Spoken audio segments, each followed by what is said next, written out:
الحمد لله وكفى وسلام على عباده الذين اصطفى أما بعد. اللهم صل على سيدنا مولانا محمد وآله وأصحابه وبارك وسلم كما تحب ربنا وترضى عدد ما تحب ربنا وترضى. قال النبي صلى الله عليه وسلم: لا يؤمن أحدكم حتى أكون أحب إليه من والده وولده والناس أجمعين، أو كما قال عليه الصلاة والسلام.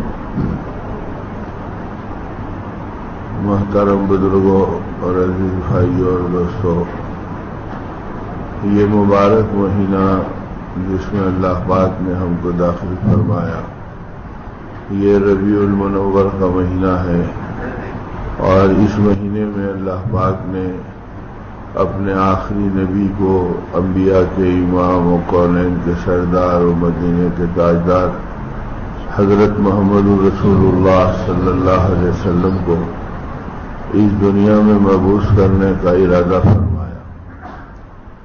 اور آپ کی آمد سے پہلے جو آسمانی کتابیں تھیں، توریت بھی اور انجیل بھی اور زبور بھی، ان کے اندر بھی اللہ کے رسول صلی اللہ علیہ وسلم کی آمد کا تذکرہ تھا.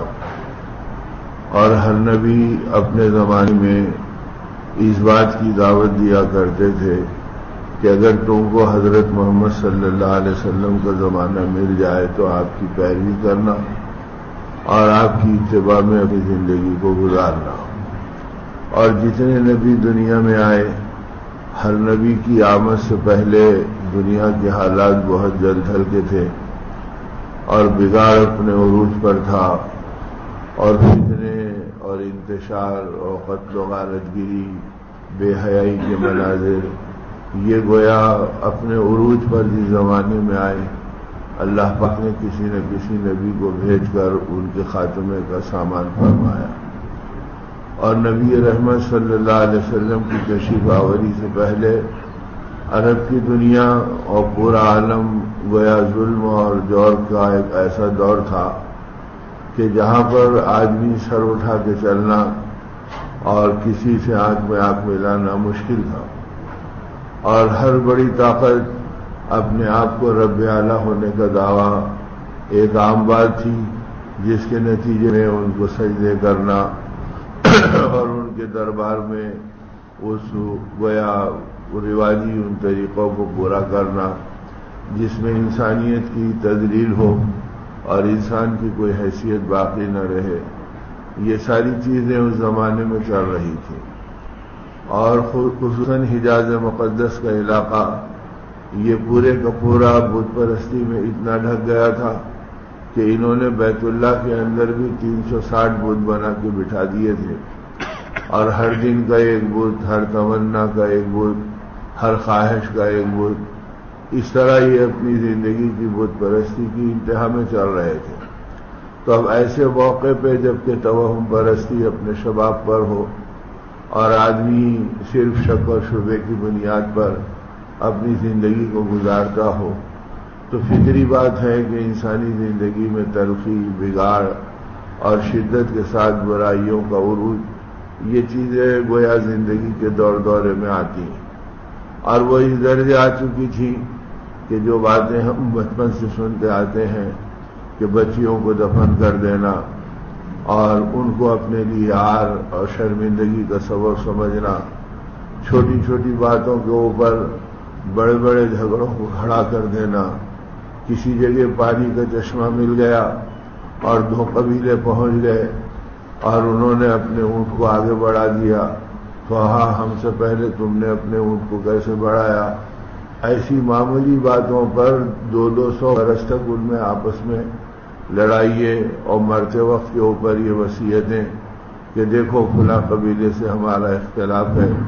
اور تم اس کو باقی رکھنا اور ہماری زندگی کی ناموز بننا. اب وہ ان سے لڑ رہے ہیں، یہ اس سے لڑ رہے ہیں. ایسی قتل و غارت گیری کا اور بربریت کا دور تھا، اور افلاس و غربت اس درجے کی تھی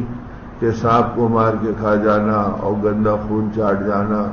یہ ساری برائیاں ان کی زندگیوں کے اندر بھری پڑی تھی۔ نبی پاک صلی اللہ علیہ وسلم کے سامنے ایک صحابی نے اسلام قبول کرنے کے بعد پھر اپنی بیٹی کو لے کر آئے اور کہا اللہ کے نبی آپ اس کا نام تجویز فرما دیں اور اس کو دعا دے دیں، اور پھر یہ بھی کہا کہ اب تو میں اپنی بیٹی تو اپنی بیٹی ہے، یتیم بیٹیوں کو پالتا ہوں اور ان کی خدمت کرتا ہوں اور ان کی محبتوں میں شریک ہوتا ہوں، اور ایک دور ایسا تھا کہ میں نے ساتھ ساتھ اپنی بیٹیوں کو اپنے ہاتھوں سے زندہ دفن کیا، اور زندہ دفن کرنے کی بھی تاریخ ایسی بیان کی کہ میں باہر تھا، سفر پر تھا، اور میری بیوی حاملہ تھی۔ جب میں آیا تو دیکھا کہ بچی بڑی ہو گئی اور 1.5-2 سال کی ہو گئی، اور میں دور دراز کے ملک شام کے سفر سے گویا لوٹا۔ اب جو بچی کو دیکھا تو بچی محبت سے میرے قریب آتی اور میرے سینے پہ بیٹھتی اور میرا دل بہلانے کے سامان کرتی، اور میرا خون کھولتا رہتا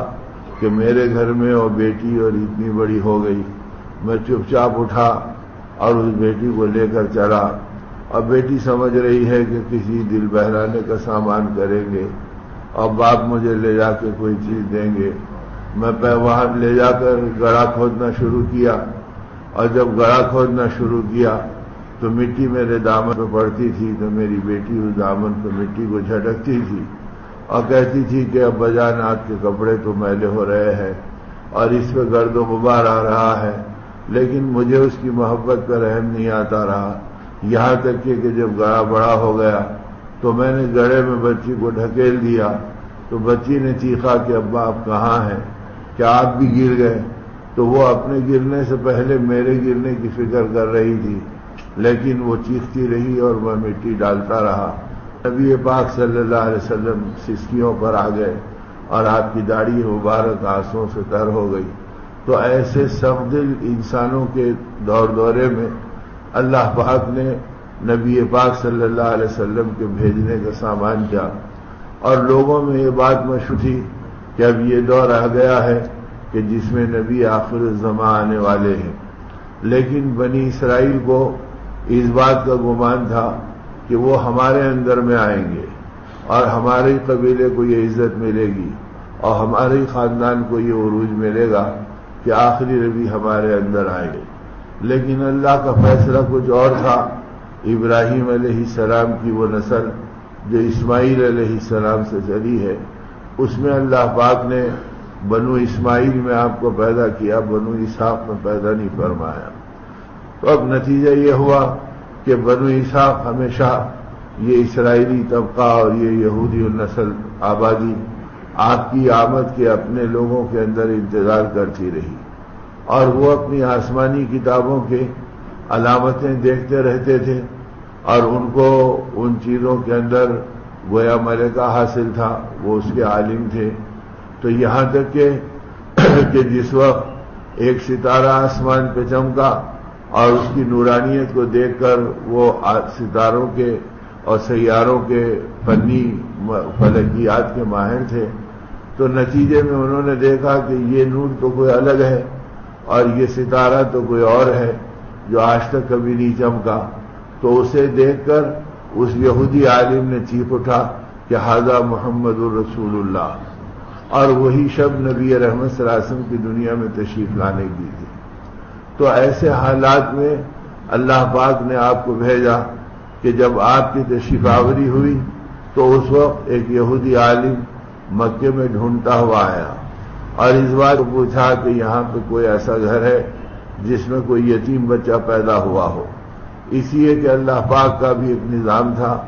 کہ اللہ نے نبی رحمت صلی اللہ علیہ وسلم کی تشریف آوری سے پہلے آپ کے ابا جان کو گویا اٹھا لیا۔ حضرت عبداللہ دنیا سے رخصت ہو گئے۔ اب جب وہ رخصت ہو گئے تو اس کے بعد میں وہ تلاش میں تھا کہ ان کی کتابوں میں تھا کہ وہ یتیم ہوں گے اور باپ کا سایہ ان کا اٹھ چکا ہوگا۔ وہ تلاش کرتے ہوئے پہنچا، اور جب پہنچنے کے بعد اسے پتا چلا کہ فلاں گھر کے اندر گویا وہ یتیم لڑکا پیدا ہوا ہے،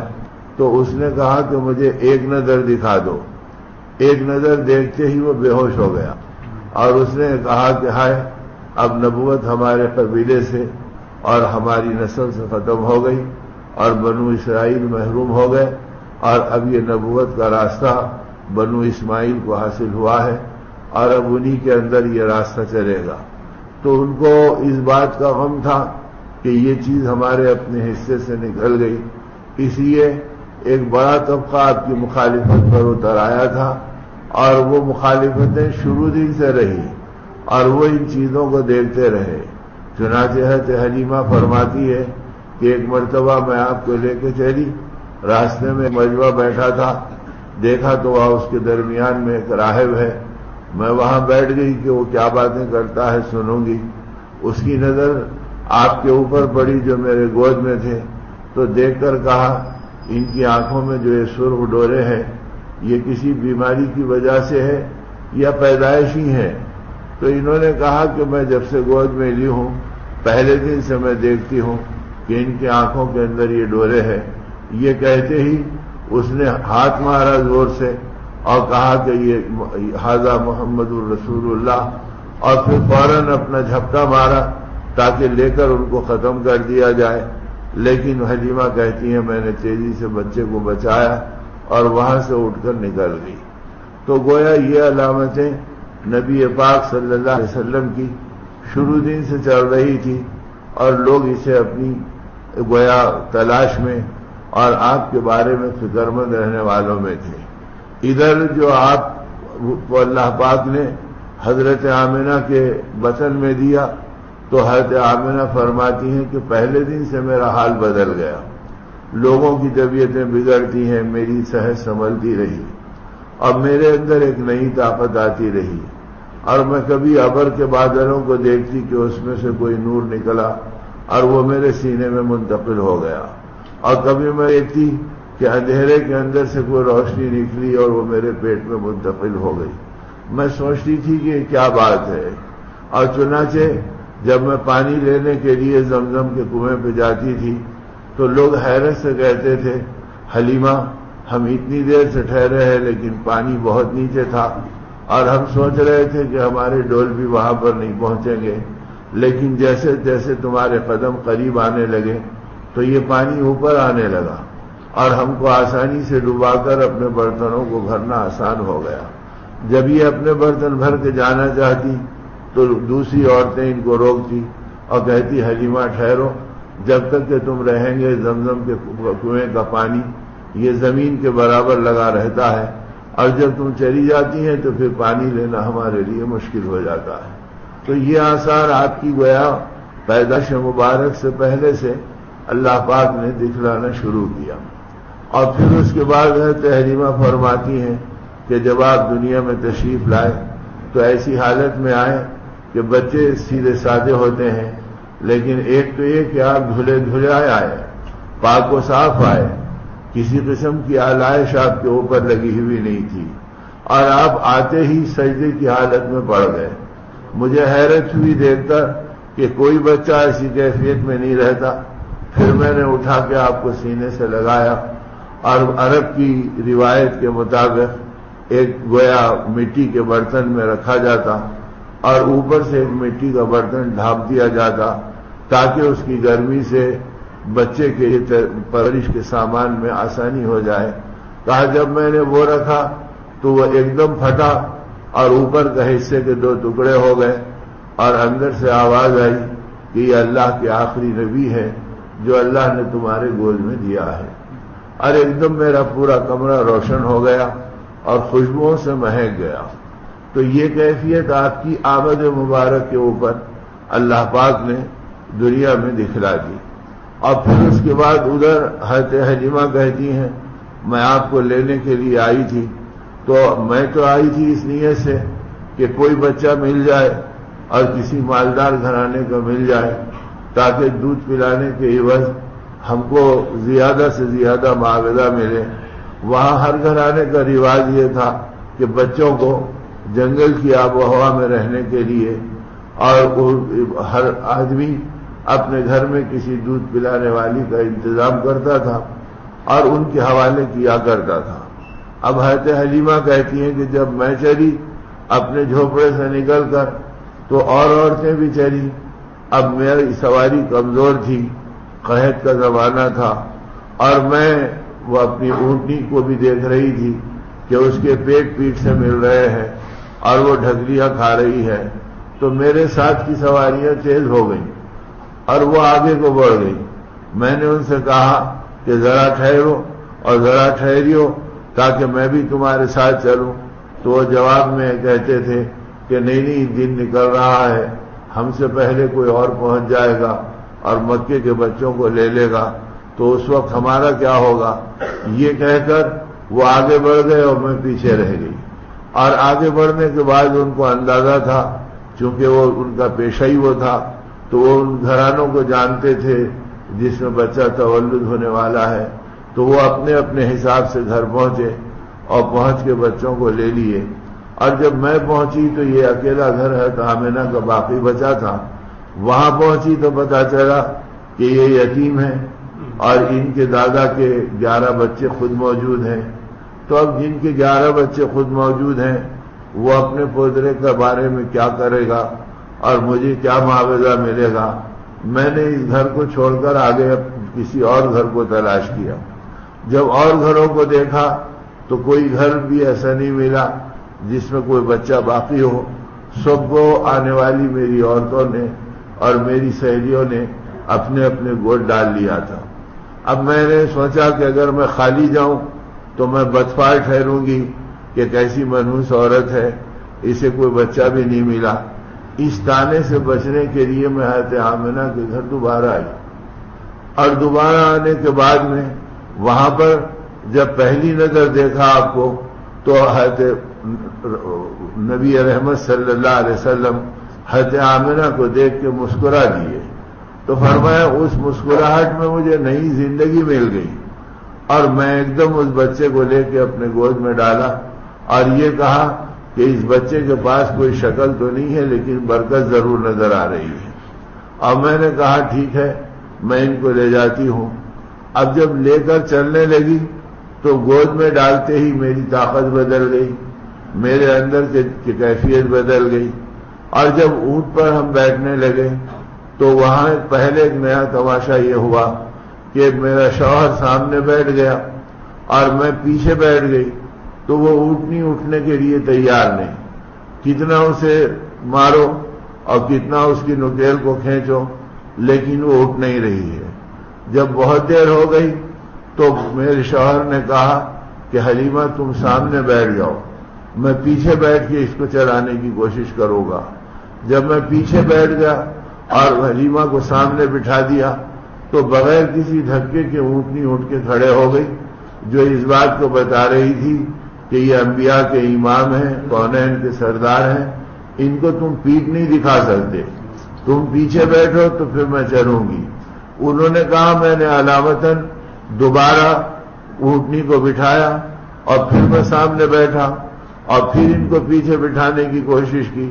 تو کتنی طاقت لگا لو اونٹنی اٹھنے کا نام نہیں لے رہی تھی. پھر میں نے کہا حلیمہ تم سامنے بیٹھ جاؤ، تو حلیمہ سامنے بیٹھتے ہی وہ خود بخود اٹھ کر کھڑی ہو گئی. تو مجھے جب ہی خیال ہوا کہ یہ کوئی خاص ہستی ہے جو ہمارے گود میں ہم کو ملی ہے خدمت کے لیے. میں وہاں سے جب چلنے لگا تو وہ کمزور اونٹنی میں اتنی طاقت آئی کہ وہ فراٹے بھرتے ہوئے دوڑنے لگی، یہاں تک کہ جو آدھا راستہ میری بات کی عورتوں نے طے کر لیا تھا، حلیمہ کہتی ہے میری اونٹنی ان سب کو پیچھے کر دی اور میں آگے ہو گئی. اب وہ کہہ رہے کہ حلیمہ ٹھہرو ساتھ چلیں گے، اب میں کہہ رہی ہوں کہ نہیں بچے میرے انتظار کر رہے ہوں گے، مجھے پہلے گھر جانے دو. تو اس طرح میں اپنے گھر کی طرف آگے بڑھی اور جب گھر کے پاس پہنچی تو قحط کا زمانہ تھا اور بکریوں کا دودھ سوکھ گیا تھا. اب جو میں گئی تو کیا دیکھتی ہوں کہ بکریوں کے تھن دودھ سے ٹپک رہے ہیں. اب اس کیفیت کو دیکھ کے میں حیران ہو گئی اور ایک بکری کا دودھ اتنا نکلا جو پورے گھر والوں نے پی لیا اور ہم سب کا پیٹ بھر گیا. اب اس کیفیت کو دیکھ کر ہم ایک دوسرے کی صورت دیکھنے لگے اور یہ کہنے لگے کہ نہیں یہ تو اللہ کی خاص کوئی چیز ہے اور اس کی حفاظت ہمارا اپنا کام ہے۔ اور ان کی ایک بہن تھی، رضائی بہن، جن کا نام شیما تھا، اور وہ گویا حلیمہ کی بیٹی تھی۔ حلیمہ کہتی ہیں کہ کبھی میں باہر نکلتی اور کبھی یہ باہر نکلتی، تو میں یہ کہتی کہ دیکھو گھر کے کام ہیں اور تم جاؤ اور جا کر بکریوں کو چرا لاؤ، تو وہ یہ کہتی کہ نہیں، میں اکیلی نہیں جاؤں گی، بلکہ محمد ابن عبداللہ کو میرے ساتھ کر دیجئے، میں ان کو لے کے جاؤں گی۔ وہ کہتی کہ بیٹی تم خود چھوٹی ہو اور تم اس کو کہاں سنبھالو گے اور کہاں اس کو دیکھو گے، لہذا اسے یہاں رہنے دو اور تم بکریاں چرا کر آ جاؤ۔ تو وہ کہتی کہ نہیں، بات دراصل یہ ہے کہ جب بھی میں محمد ابن عبداللہ کو لے کر جاتی ہوں تو پتہ نہیں تھوڑی سی دیر میں بکریاں کیا چاٹتی ہیں کہ ان کے پیٹ بھر جاتے ہیں اور وہ جگالی کرنے لگتے ہیں، اور وہ سب کے سب ان کو دیکھنے کے لیے اطراف سے بیٹھ جاتے ہیں۔ تو نہ مجھے کوئی مشقت ہوتی ہے، نہ چرانے کی تکلیف ہوتی ہے، نہ گھاس تلاش کرنے کی ضرورت پڑتی ہے، اس لیے میں چاہتی ہوں کہ آپ ان کو دے دیں تو میں ان کو لے کر جاؤں گی تو میرا کام آسان ہو جائے گا۔ تو اللہ پاک نے یہ ساری برکتیں آپ کی اس ابتدائی دور کے اندر دکھلائیں تاکہ انسانوں کو پتہ چلے کہ ہم جب کسی کی حفاظت کرنے پہ آتے ہیں تو جنگل و بیابان میں بھی حفاظت کرتے ہیں، یتیمی میں بھی حفاظت کرتے ہیں، اور غربت میں بھی حفاظت کرتے ہیں۔ تو اس طرح گویا 2-3 سال کا عرصہ حضرت حلیمہ کا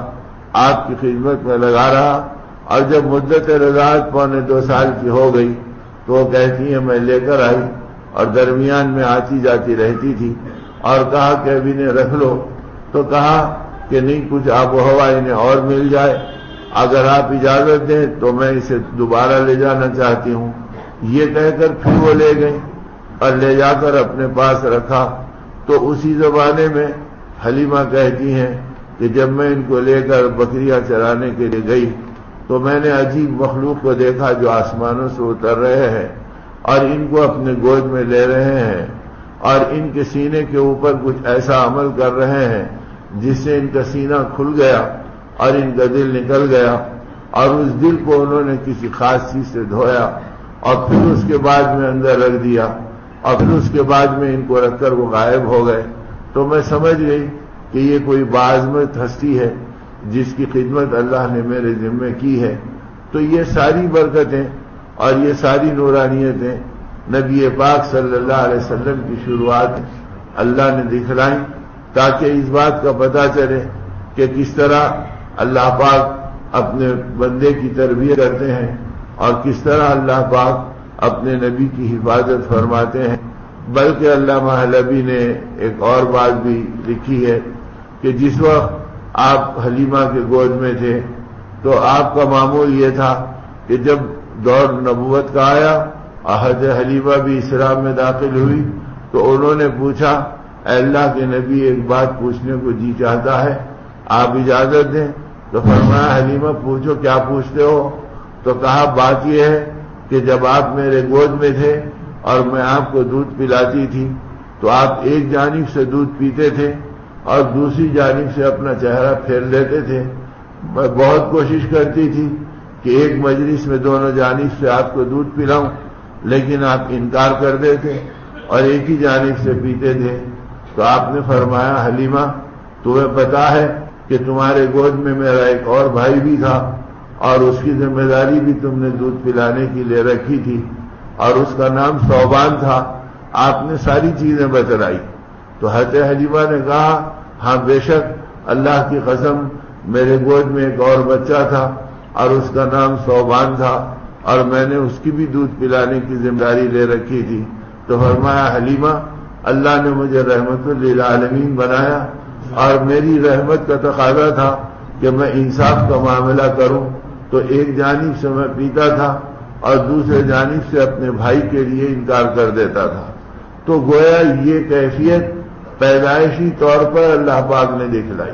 تاکہ اس بات کا پتہ چلے کہ جن سے ہم پورے عالم میں کام لینے والے ہیں اور پورے عالم کے اندر ان کی طرف انسانیت کو متوجہ کرنے والے ہیں، اور قیامت تک جن کی بات کو چلانا ہے ان کی زندگی کے آثار کیسے ہوتے ہیں۔ تو اس لیے میرے بھائیوں اور میرے بزرگوں، اللہ پاک ہمیں اس مبارک مہینے میں بھی اور اس مبارک زندگی میں بھی اور ان مبارک ایمان کی نعمت کے ملنے پر بھی ہم اپنے ایسے نبی رحمت صلی اللہ علیہ وسلم کی قدر و منزلت کو پہچانیں اور ان کی اداؤں کی حفاظت کریں اور ان کی سنتوں کی طاقتوں کو پہچانیں اور ان کے والی فکروں کو اپنانے والے بنیں۔ اللہ پاک اپنے کرم سے ہم سب کو نبی پاک صلی اللہ علیہ وسلم کے کردار کی، اداؤں کی اور آپ کی زندگی میں آنے والے مجاہدوں کی قدر و منزلت کی توفیق عطا فرمائے، تاکہ اس روشنی میں ہماری زندگی بھی صحیح ہو۔ زندگی باقی رہے گی تو یہ سلسلہ انشاءاللہ چلتا رہے گا۔